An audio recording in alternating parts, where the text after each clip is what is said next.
reducción en las tasas de interés que los costarricenses pagamos por préstamos en colones. Veamos la siguiente información. Pese a que no habrá grandes cambios, la economía costarricense podría repuntar en el 2016 y crecer al ritmo del 4%. A noviembre del año anterior, el Banco Central reportaba un crecimiento del 2,8%.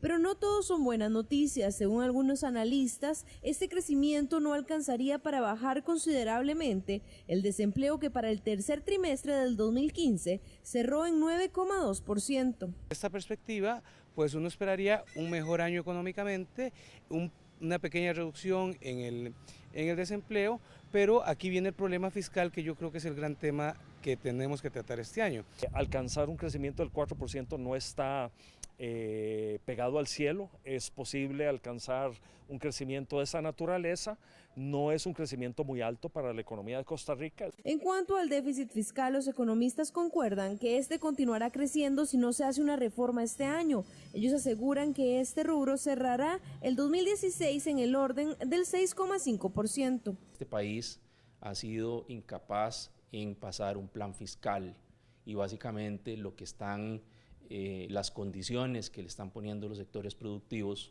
del país a los gobiernos es eficiencia en el gasto y austeridad. Uno esperaría un déficit alrededor del 6,5%, estaríamos también en que el déficit se mide con relación al Producto Interno Bruto, como porcentaje del Producto Interno Bruto, y tendríamos que ver cuánto crece la economía. Por otro lado, uno esperaría una tasa de inflación baja. Los especialistas también aseguran que la proyección sobre las tasas de interés que los ticos pagan por sus préstamos en colones es alentadora, ya que estas podrían estar disminuyendo este 2016, luego de que entre a regir en febrero próximo la nueva política del Banco Central. Actualmente la tasa básica pasiva se mantiene en 5,95%. Va a haber otros elementos que van a pesar sobre la tasa básica pasiva, como por ejemplo el déficit fiscal, como por ejemplo la política de tasas de interés que siga los Estados Unidos, que nos viene dando señales de que muy probablemente durante este año 2006 hará una serie de ajustes hacia arriba en esas tasas de interés. Por último, los especialistas concuerdan en que, al igual que el 2015, este año no tendría cambios abruptos en la inflación y en el tipo de cambio del dólar. La proyección del Central para este año es de más o menos 4% en el caso de la inflación, y en cuanto al dólar, esta entidad ubica la compra en 530,77 colones y la venta en 543,79 colones. Bien, y siempre en este tema vamos a presentarles otra información, y es que la mitad del dinero que ingresa a los bancos es en dólares, situación que se ha dado debido al endeudamiento de los costarricenses en esta moneda. Sin embargo, economistas y el Banco Central insisten en que no es positivo dicho comportamiento.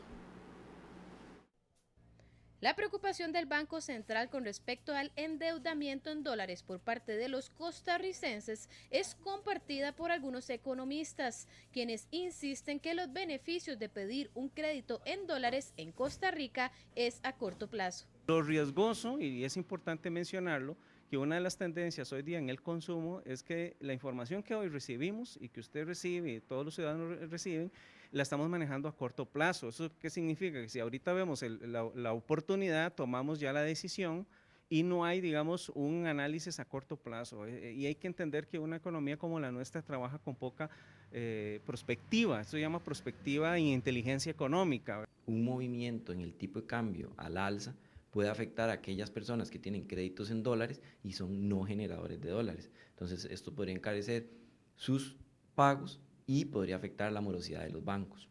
No obstante, en la Asociación Bancaria Costarricense aseguran que una política por parte del Banco Central para evitar esto pondría en riesgo la libertad bancaria. Me parece que eso es volver al pasado, donde el Banco Central coadministraba las decisiones de los bancos comerciales. Entonces me parece que eso pues no ayudaría, le agregaría trámites, es decir, estaríamos retrocediendo en tramitología. Jiménez indicó que fue una decisión de los costarricenses endeudarse en dólares debido a las malas políticas pasadas. Bien, para hablar de este tema está con nosotros ya en la mesa Federico Rivera, economista, y Orlando Soto, gerente general del Grupo Financiero Acobo. Recuerde que usted puede hacer consultas o comentarios a través de Twitter, @RTN Noticias 13, con el hashtag RTN Revista. Buenos días, caballeros. Quisiera comenzar, ¿es cierto que la mitad del dinero que ingresa a los bancos es en dólares y que es porque los costarricenses nos endeudamos con esa moneda? ¿Es así? Tal vez don Federico. Bueno, en primer lugar, buenos días y feliz año, ¿verdad? Que es, Igualmente. Gracias. bueno, hay algo importante, es que nuestra economía, o para poderla entender, nosotros somos una economía que está extraoficialmente dolarizada. Eso siempre ha sido, esa es una de las tendencias en que los depósitos se van a estar moviendo en 45, 55, dependiendo de cómo esto estimule o desestimule a los inversionistas. ¿Y qué quiero decir con esto? Que en este momento, como el tipo de cambio es estable, eso hace también de que las tasas de interés en dólares sean menores. ¿Por qué? Porque si nos vamos a los colones, en los colones hay que pagar lo que se conoce como un impuesto inflacionario, que hay que pagar no solo la tasa básica, sino que también hay que pagar inflación y la devaluación. Por lo tanto, esto encarece más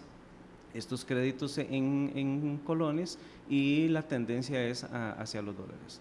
El error número uno, ¿verdad?, en la toma de decisiones de inversión es que si el ciudadano está ganando en colones, pues no debería de endeudarse en dólares. ¿Por qué? Porque los datos que estamos escuchando del Banco Central es una tendencia, o sea, y la tendencia a veces es una referencia. Es cuando escuchamos el tema de las bolsas, ¿verdad?, de Wall Street, lo que escuchamos es una referencia. Es más, el Producto Interno Bruto también está subestimado. O sea, ¿qué tenemos que entender con esto? Que pueden haber lo que se conoce en economía como efectos volátiles. Por ejemplo, solo estamos analizando Costa Rica, pero recordemos que Costa Rica es una economía que es dependiente e interdependiente. No podemos obviar qué es lo que está pasando en este momento, las tensiones entre Irán contra los árabes saudíes. ¿Por qué? Porque ellos son los que aportan también a el petróleo. También el caso de los territorios que está dominando ISIS en el norte de Irak y en el norte de Siria, porque también hay un juego geopolítico y económico en materia del petróleo. También no podemos obviar el tema del fracking en Estados Unidos, ¿verdad?, que eso ha tenido, por ejemplo, manifestaciones. ¿Por qué? Porque eso tiene un impacto ambiental. Entonces, ¿qué tenemos que entender con esto? Que hay que entender cuáles van a ser las posiciones internacionales de actores en materia de el sobreuso y explotación de este recurso. Si bien es cierto, el petróleo es un commodity igual que cualquier alimento y también algún tipo de energía, la tendencia es a la baja. ¿Por qué? Porque hay una sobreproducción. Don Orlando, ¿qué fue lo que motivó que hace unos 2, 3 años atrás la gente empezara a endeudarse, a la mayoría en dólares, y por qué entonces la recomendación de ahora que lo hagan, como dice don Federico, pues porque ganamos en colones, ¿verdad? Pero explicarle un poco a la gente, si van a adquirir un préstamo o si se pudieran pasar de dólares a colones, ¿por qué hacerlo? Bueno, primero buenos días y feliz año a todos y a Igualmente. todas. Muchas gracias por la invitación. Usted lo acaba de decir, hace aproximadamente 2 o 3 años la gente empezó a endeudarse en dólares por la sencilla razón que dejamos o cambiamos nuestro sistema de mini devaluaciones a un sistema de bandas, y eso trajo una relativa estabilidad, ¿verdad? O aquellas graditas de devaluaciones que ya teníamos programadas durante el año dejaron de existir. Y entonces la gente se sintió más a gusto de pedir prestado en dólares, ya que no existía esas devaluaciones, esas mini devaluaciones, y entonces con un tipo de cambio más bien ajustándose hacia la baja, pues había una economía relativa en las cuotas de los créditos de dólares versus de los créditos de los colones. Y de ahí que mucha gente que no gana en dólares empezara a endeudarse en dólares. Ahí viene la recomendación de y la preocupación de las autoridades del Banco Central en que gente que no tiene ingresos en dólares pues no debería de endeudarse en dólares, porque eso le agrega un riesgo pues que no debería de existir, ¿verdad? ¿Está bien esa pretensión del Banco Central de desincentivar un poco ese endeudamiento en dólares? Claro, es muy lógico, o sea, es una preocupación del Banco Central hacia el público, hacia hacerle saber al público que endeudarse en dólares cuando no tienen un presupuesto generador de dólares, o más bien las fuentes del hogar no ganan en dólares, se está asumiendo un crédito adicional.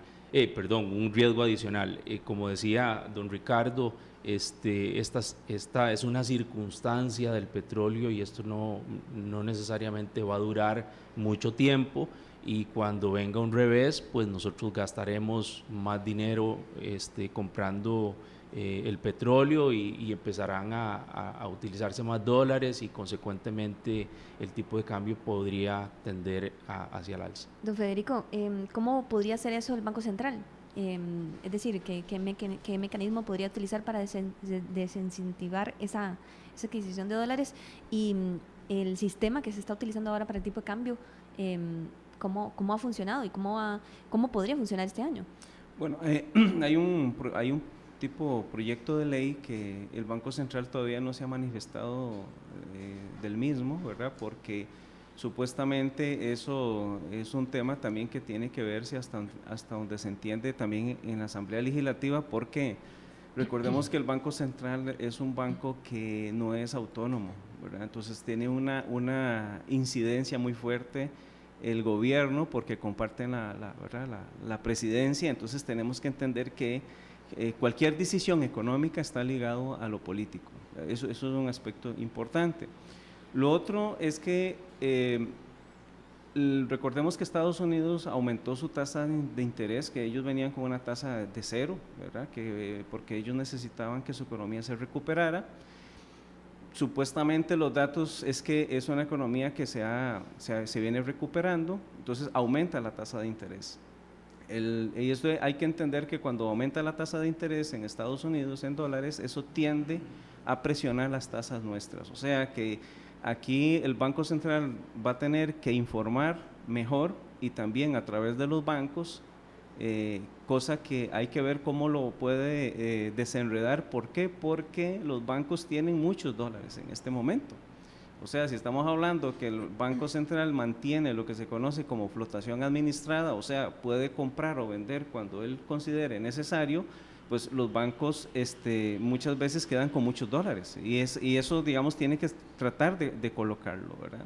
Que eso es un excedente, digamos, que no es bueno, en el sentido de que, bueno, el dinero tiene que circular. En la economía lo tenemos claro, que a mayor velocidad, entre mayor velocidad se mueva el dinero, es más efectiva la economía.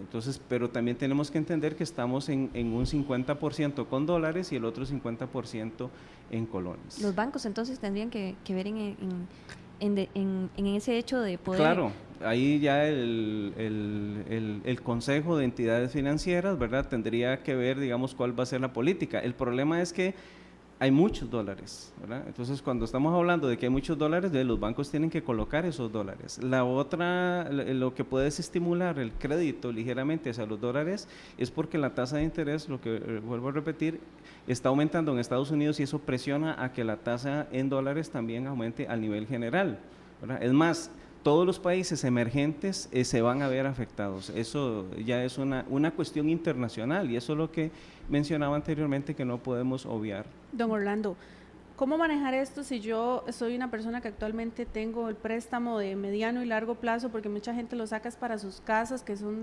de plazos de 25 años o más. Si lo tengo en dólares, y bueno, como esta última semana se han dado las informaciones de que es mejor endeudarse en colones y todo esto, ¿cómo manejarlo las personas? Porque el riesgo puede existir durante este año y los años que vienen adelante, que ellos lo pueden ver en este momento. Bueno, sí, me cambio, pero de ahí en adelante, ¿qué es la recomendación? Bueno, primero que todo, como veíamos en las notas anteriores, este año se pronostica como un año bastante estable, muy similar al 2015. Pareciera que no van a haber muchas altibajos en el tipo de cambio, y más bien un tipo de cambio muy estable y con tendencias bajistas. Casualmente, como decía don Ricardo, los bancos tienen muchos dólares, el crédito en dólares, a pesar de que domina en la cartera total de los bancos, y hay una tendencia a que esta crezca, no está creciendo el crédito total, y de ahí que no están utilizando todos los dólares que tienen en colocaciones de crédito. Así que, bueno, primero no hay que alarmarse, este año hay que llevarla con calma.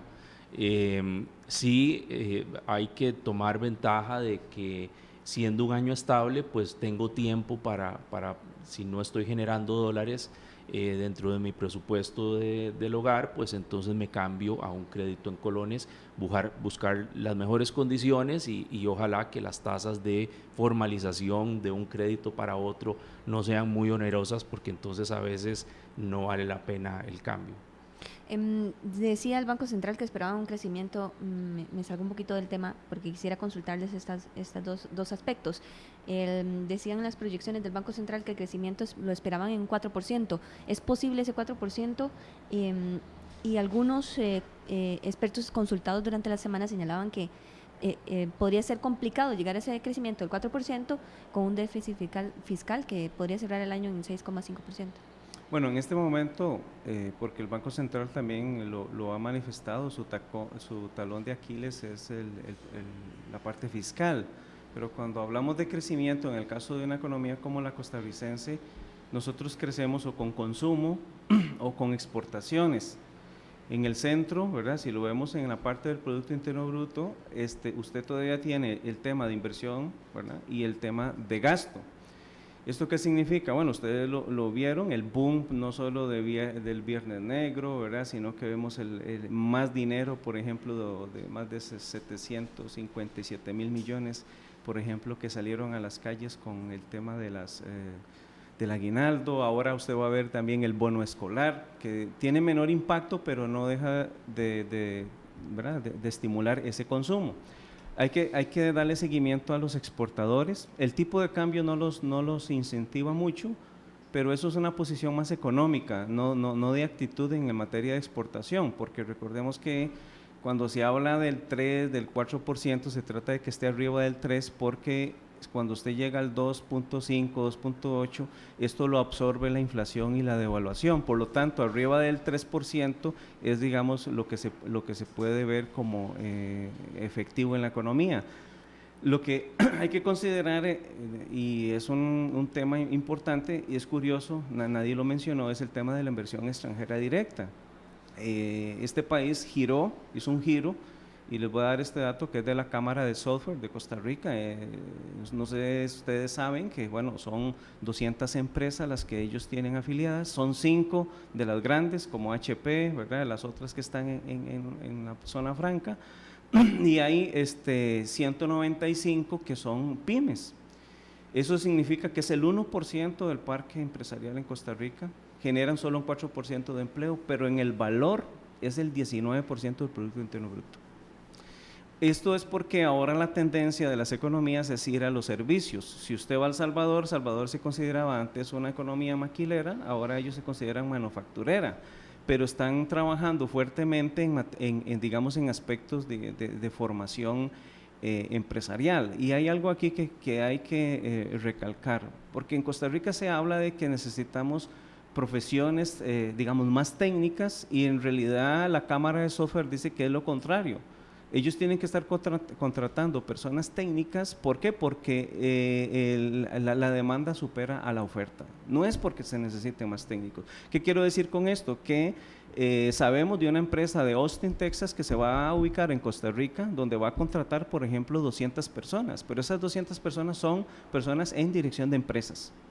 No necesariamente tienen que ser informáticos. Si usted ve, se está focalizando en profesiones, ¿verdad? Y la economía también, si usted ha visto, bueno, Intel se fue, la parte maquilera, porque este país ya no es maquilero, ¿verdad? Además le queda cerca la producción de Vietnam a China, donde están toda la parte de los iPhones, por ejemplo, pero está el tema de algunas empresas que se han trasladado a Guatemala en materia de flores, porque les queda más cerca. no es porque el tema de la caja les esté afectando, sino es una cuestión de costos, porque la parte empresarial juega con una logística que es de costo, ¿verdad? Y esto hay que entender que la economía en este aspecto tiene que empezar a trabajar en materia también de lo que es inversión extranjera directa. Y lo otro es el plan fiscal, o sea, si usted no tiene un plan fiscal aprobado, o sea, si no tienes impuestos, tienes dos opciones: irse a una privatización, cosa que los actores aquí no lo van a permitir.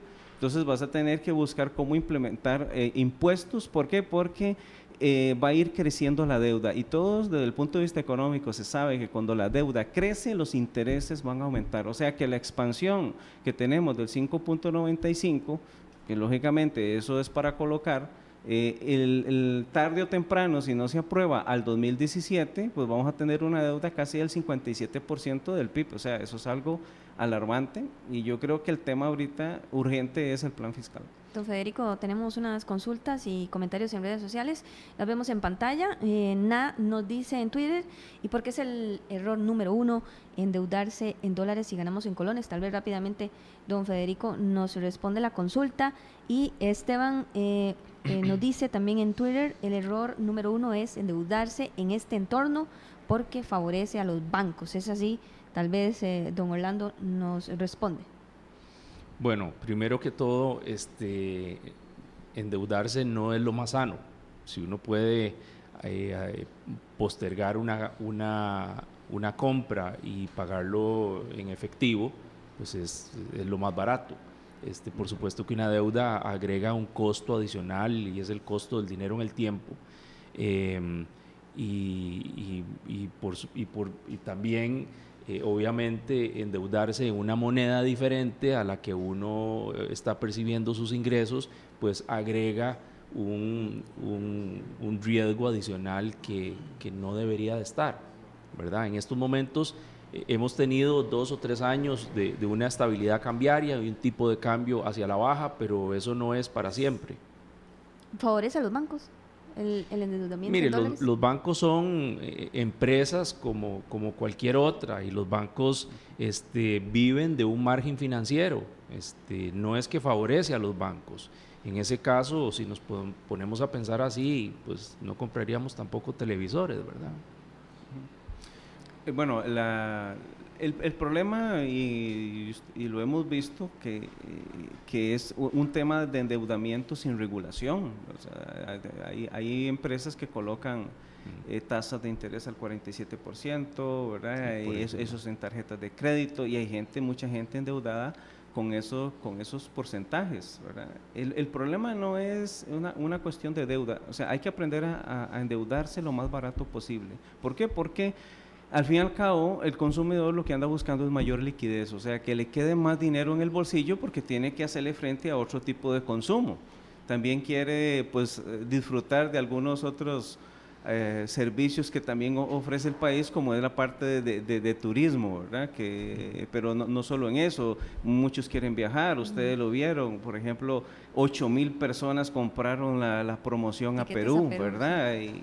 O sea, si usted lo ve, y había que hacer un análisis de cuántas de estas personas lo hicieron por crédito, y es muy probable que sea arriba del 80%. Lo hicieron a la ligera totalmente, y después se dieron cuenta que había un montón de gastos que no estaban ahí incluidos. Exactamente. Las personas se endeudan a la ligera, y tal vez, siento yo, ya para finalizar, la recomendación es solamente si es un tema como de casas o cosas que es necesariamente que deben endeudarse, pero si es como para un carro, para un viaje, pues la recomendación es que mejor se espere.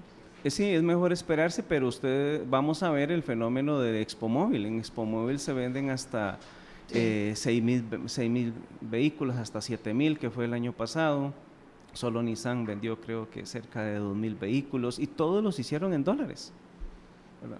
Y yo creo que ahí es donde los bancos también comerciales, pues, se ven, digamos… ¿Ofrecen los bancos más créditos en dólares? Sí, van, porque ellos tienen que colocar estos dólares. O sea, y aquí viene digamos, de tener mayor información económica, claro, para la toma de decisión, pero el consumidor nuestro es muy impulsivo. Muchísimas gracias, Federico Rivera, economista, Orlando Soto, gerente general del Grupo Financiero Acobo, por pues detallarnos un poco más el panorama económico y también el tema de la dolarización. Son las 7:13 minutos de la mañana. Eric Fallas nos tiene la sección de cine. Está ya con nosotros. Cuéntanos un poco